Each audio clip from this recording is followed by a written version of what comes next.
Thank the gentleman for yielding. Mr. Speaker, the American people can't afford a default. Default on our debt would be catastrophic, an economic disaster with consequences for every one of our constituents. Congress can't let that happen. This bill's not perfect, but thanks to President Biden's leadership, the bill before us achieves two key points. One, it prevents default, averting an economic disaster. And two, it preserves not only key programs like Social Security, Medicare, and Medicaid, but also maintains virtually all House Democrats' achievements from the last 2 years, including the climate provisions of the Inflation Reduction Act, which I was proud to author with my colleagues in the Ways and Means Committee.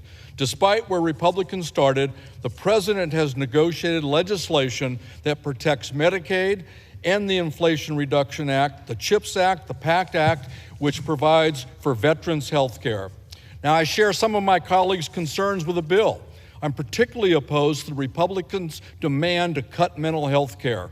After climate change, mental health is the single biggest crisis in our country. There is no reason to cut critical funding for mental health. And their cuts to the IRS will not decrease the deficit, it will increase the deficit. A fully funded IRS is in everyone's best interest. Overall, this legislation is a compromise, which is what the American people expect and deserve from a divided government. And most important, it averts the catastrophe of a default. I urge my colleagues to support this bill, and I yield back the balance of my time.